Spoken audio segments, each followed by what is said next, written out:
Okay, let's unpack this. We're diving into a period of, well, extreme contrast and just brutal speed. It's the final conquest of the West, happening really fast from about 1865, right after the Civil War, up to around 1896. Yeah, it's this massive wholesale colonization of what they called the Great West. Think about 1,000-mile square chunk of land. And its location is key, right? Yeah. It's west of that established frontier line, which often kind of hovered near the 100th meridian. Exactly. And that imaginary line is so critical because it basically separates the wetter east from the very arid west. Big implications for settlement. And the conflict here is just immediate. You've got, on one side, historians like Frederick Jackson Turner saying this expansion is American development. Right, defining the American character. But then you have the perspective of someone like the Shoshone leader Washakie. He talked about the cramp we feel in this little spot, reminding everyone that every foot of what you proudly call America not very long ago belonged to the red man. A stark contrast. That really sets our mission here. How did this huge area transform so quickly? From indigenous control to, you know, territories in states like Utah, Arizona, Oklahoma. We need to trace the clashes, the policies, the economic forces that really push everything forward. So where do we start? What's the situation around, say, 1860? Well, in 1860, the Native American population in that region is estimated at about 360,000, and they were definitely a force to be reckoned with. What's really interesting is that the Plains tribes weren't static at all. They had this incredibly dynamic, mobile culture. Centered on the horse, right? Absolutely. The horse whose ancestors, funny enough, got loose way back during the Pueblo Revolt in the 17th century, completely transformed them. They became these highly efficient buffalo hunters, true masters of the plains. But that whole way of life was basically on a collision course with the arriving white settlers and industrialization. Definitely. And the threats came from several directions. First, disease. Yeah. Things like cholera, typhoid, smallpox, which native populations had little immunity to. Unintentional, but devastating. Second, just competition for land, for grazing. Right. But the biggest, most targeted blow was the extermination of the American bison. The scale is just hard to wrap your head around. It really is. You go from maybe 15 million bison in 1865 to fewer than 1,000 by 1885. 20 years. And how are they killed? Not just for food, I gather. No, I mean, hides were valuable, some choice cuts maybe, but a lot of it was just spader. Passengers shooting from trains for fun, or deliberate destruction by the army and others. It was essentially destroying their livelihood, their culture, their food source, everything. Exactly. It was a deliberate strategy in many ways to undermine Plains Indian independence. So as this pressure builds, the government tries to manage it with the reservation system. Treaties like Fort Laramie, Fort Atkinson. Yeah, starting in the 1950s. But the whole system was kind of flawed from the get-go. How so? Well, the white treaty makers fundamentally misunderstood native societies. They insisted on dealing with tribes and chiefs in a way that often didn't reflect the actual, more fluid social structures. They basically imposed a model. And then they didn't even stick to the deals they made. Pretty much. As pressure for land increased, the government just kept shrinking the reservations, moving people onto smaller and smaller parcels like the Great Sioux Reservation or Indian Territory. There's that quote. Right, the one where an Indian leader tells the Sioux Commission, "Tell your people that since the Great Father promised that we should never be removed, we have been moved 5 times. It captures that sense of betrayal. And this inevitably leads to violent conflict. Brutal stuff between 1860 and 1890. Absolutely horrific at times. Take the Sand Creek Massacre in 1864. Colonel Chivington's Colorado militia attacks a Cheyenne camp. Even though they thought they had immunity? Yes, and they killed over 200 people, mostly women and children. Chivington reportedly said he had come to kill Indians and believed it to be honorable under any circumstances. Just awful. And the violence went both ways, of course. Oh, yes. In 1866, you have the Fetterman Massacre, where Lakota warriors led by Red Cloud wiped out Captain Fetterman's entire command of 81 men, a major shock to the army. Then the big one, Little Bighorn, 1876. Custer. Right. Custer's expedition had confirmed gold in the Black Hills, which itself violated the 1868 Fort Laramie Treaty.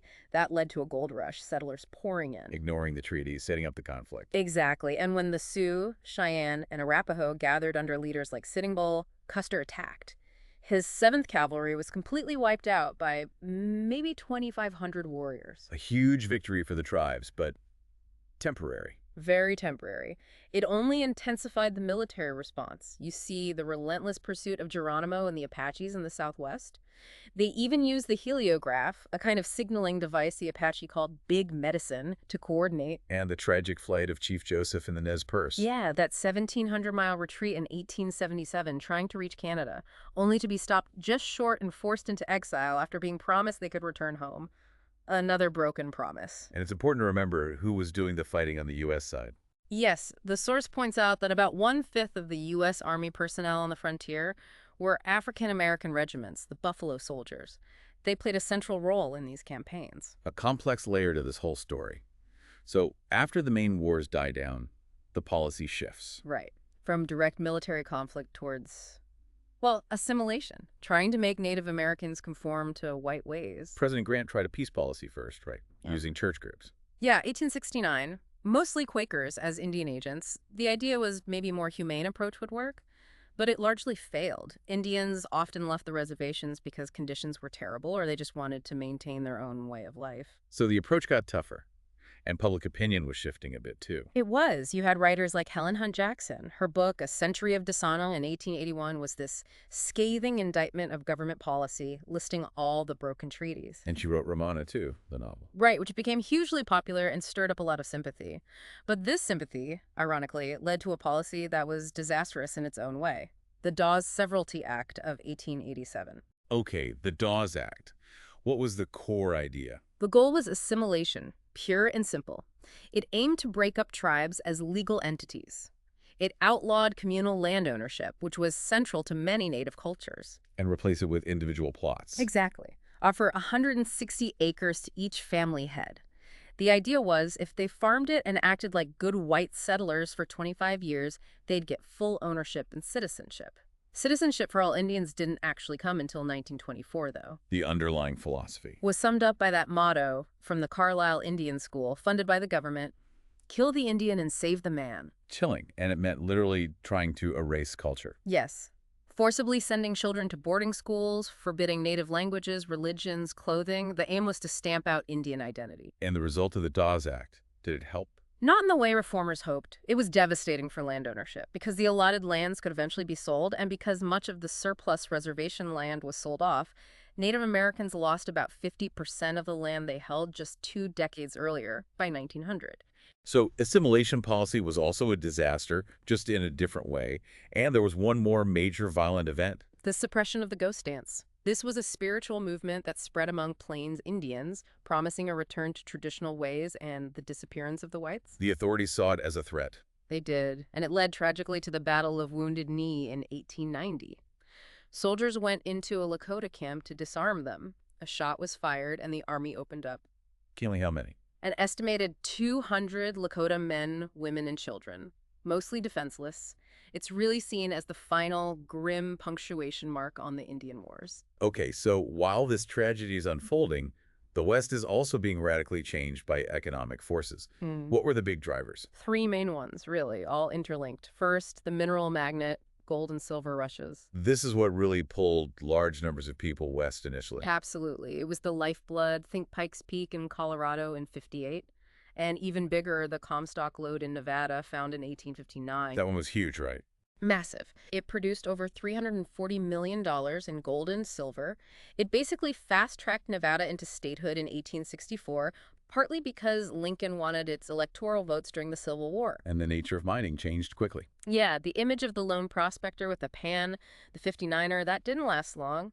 Once the easy surface deposits were gone, it became big business. Corporations moving in. Exactly. With heavy machinery, ore crushers, hydraulic mining that blasted away hillsides, it required huge capital investment. These operations left behind ghost towns like Virginia City when the ore ran out. And this wealth helped fund the Civil War. It did. And it also fueled conflict, both with Native Americans and among settlers. An interesting side effect, though.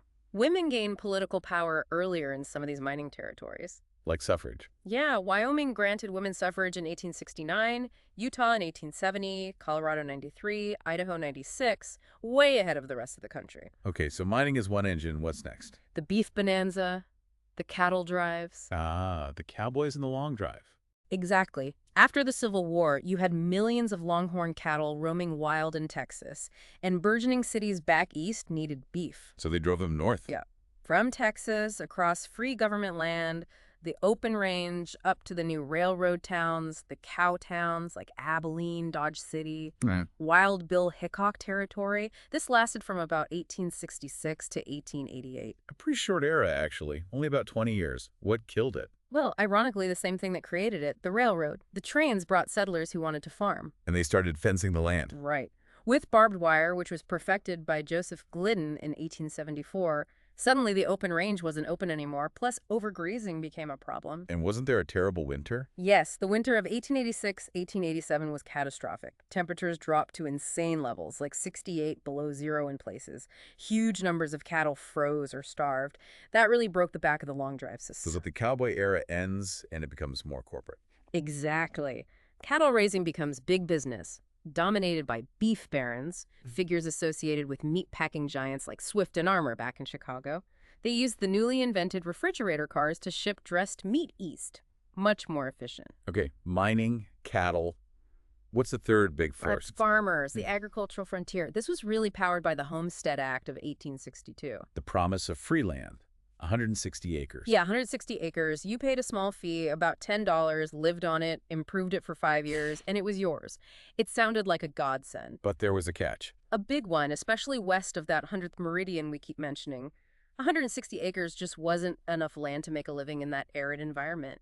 It was often a cruel hoax, as the text calls it. People were starving on their claims. There were folk songs about it. And on top of that, there was massive fraud. Corporations would hire dummy homesteaders to claim land for them, sometimes building tiny, inches-wide dwellings to technically meet the rules. So 5 times more land was actually bought from railroads or land companies than was successfully homesteaded. That's what the source says. The Homestead Act wasn't the main way most farmers got their land, despite its fame. How did farmers adapt to the dryness out west? Well, initially they faced this idea of the Great American Desert. Major John Wesley Powell, a geologist who knew the West well, warned Congress back in 1878 that farming west of the 100th meridian wouldn't work without massive irrigation. But people tried anyway. They did. They developed techniques like dry farming, basically, methods to conserve scarce rainfall. Unfortunately, that later contributed to the Dust Bowl. They also brought in hardier crops, like drought-resistant wheat from Russia. But Powell was right about irrigation in the long run. Absolutely. Ultimately, it wasn't the rugged individual homesteader who conquered the arid West for agriculture. It was massive, federally funded irrigation projects. Damming rivers, creating reservoirs. Colossal projects taming the Missouri, the Colorado, and others. These eventually irrigated something like 45 million acres. The government's role in reshaping the landscape was far bigger than the pioneers. And all this settlement leads to new states joining the Union. Right. Colorado came in 1876, the Centennial State. Then a big wave in 1889, 1890. North Dakota, South Dakota, Montana, Washington, Idaho, Wyoming.